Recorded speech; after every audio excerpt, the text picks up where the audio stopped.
Assalamualaikum warahmatullahi wabarakatuh.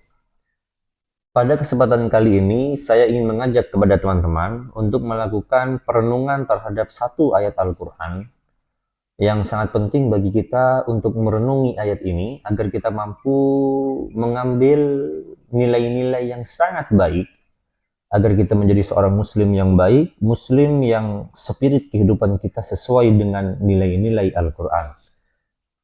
Yang akan kita renungkan salah satu ayat yang terdapat dalam surah Al-Baqarah ayat ke-260 di mana Allah mengatakan wa idz qala Ibrahimu Rabbi arini kaifa tuhyil mauta qala awalam tu'min qala bala walakin liyatma'inna qalbi qala fakhudh arba'atan minat tayri fasurhunna ilaika thumma ij'al ala kulli jabalin minhunna juz'a thumma du'hunna ya'tinaka sa'ya wa'alam annallaha azizun hakim. Shadaqallahul azim.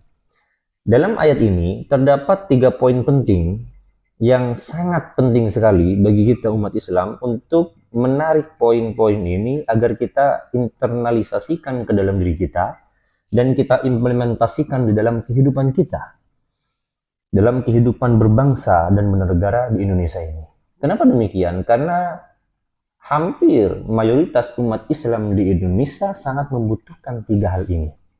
Pertama, salah satu dari 3 hal ini adalah dalam ayat ini Allah ingin mengajarkan kepada kita penting bagi kita umat Islam khususnya yang membaca Al-Quran dan menjadikan Al-Quran sebagai pedoman kehidupannya. Poin pertama, agar kita menjadi seorang muslim yang berpikir kritis. Menjadi muslim yang tajam dalam logika dan dalam di dalam bernalar. Karena hampir mayoritas umat Islam lemah sekali kritis. Tidak mau mengkritisi sesuatu, hanya menerima dan lebih mengedepankan emosi mereka daripada bertanya dan mengkritisi informasi yang mereka terima. Sehingga banyak di antara umat Islam di Indonesia seringkali mendapatkan informasi yang hoax, informasi yang mudah diadu domba, informasi yang lemah, dan informasi yang jauh dari fakta dan data. Di mana hal itu terdapat dalam Quran? Di permulaan ayat tadi. Nabi Ibrahim melalui dialognya dengan Allah Subhanahu wa taala mengajarkan kepada kita untuk ketika kita mendapatkan satu hal, informasi atau apapun itu, maka bertanyalah, kritislah dalam menerima informasi tadi. Nabi Ibrahim mengkritisi. Siapa yang dikritisi oleh Nabi Ibrahim? Tidak nanggung-nanggung. Yang dikritisi oleh Nabi Ibrahim, yang ditanya oleh Nabi Ibrahim, yaitu Allah Subhanahu wa taala tentang fenomena penciptaan yang Allah tampakkan kepada Ibrahim. Apa yang dikatakan Ibrahim?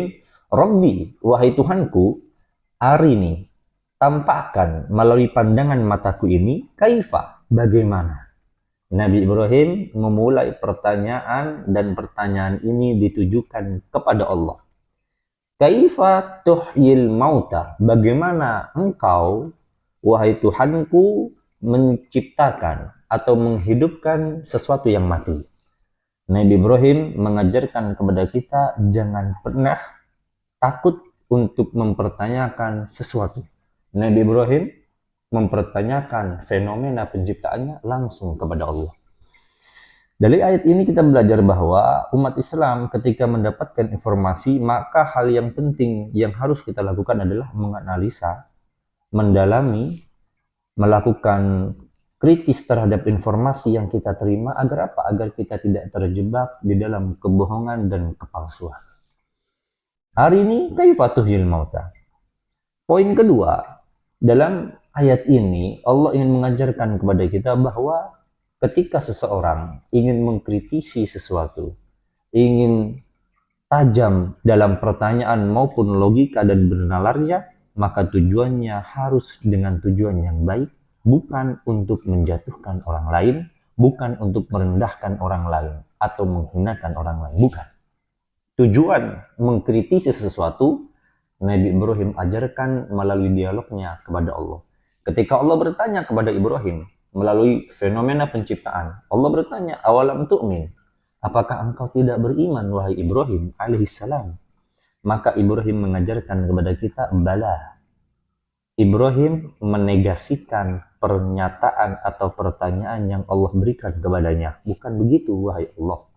Walakin liyatma'inna qalbi. Tujuan Nabi Ibrahim bertanya kepada Allah akan fenomena penciptaan untuk mendapatkan ketenangan, ketentraman di dalam hatinya. Bukan untuk memuaskan akalnya, bukan untuk memuaskan hawa nafsunya, tapi ingat, untuk memberikan ketenangan yang terdapat dalam hatinya. Maka itu adalah tujuan utama bagi kita ketika kita hendak mengkritisi sesuatu. Ingat, tujuannya bukan merendahkan orang lain, tapi untuk mencari ketenangan, ketentraman dalam hati kita, bukan dari nafsu kita. Itu poin kedua. Dan poin yang ketiga sebagai penutup dalam ayat ini, Allah ingin mengajarkan kepada kita bahwa segala sesuatu maka dibutuhkan yang namanya metodologi. Allah ajarkan metodologinya. Metodologi penciptaan Allah ajarkan, fakhud arba'atan minat tayri. Coba kamu ambil 4 seekor burung. Katakan Allah, fakhud arba'atan minat tayri fasruhunna ilaika. Kemudian kau pisahkan anggota tubuhnya, summa ja'al ala kulli jabalin, dan kamu letakkan di setiap gunung, minhunna juz'a, masing-masing bagian potongan-potongan tubuh burung yang engkau potong. Summa du'uhunna ya'tinaka sa'ya. Kemudian panggillah burung-burung tadi, maka dia akan datang menemui engkau. Maka Allah ingin mengajarkan kepada kita metodologi penciptaan. Allah tidak menolak ketika Nabi Ibrahim bertanya, mengkritisi penciptaan yang Allah lakukan. Justru Allah ingin tunjukkan kepada Ibrahim. Maka itulah spirit Al-Quran, spirit yang terdapat di dalam ayat surah Al-Baqarah ayat ke-260, agar kita menjadi umat Islam yang tajam dalam berpikir, tajam dalam berlogika, tajam di dalam menerima informasi dan mengkritisi informasi tersebut. Cukup sekian saya ucapkan, terima kasih. Assalamualaikum warahmatullahi wabarakatuh.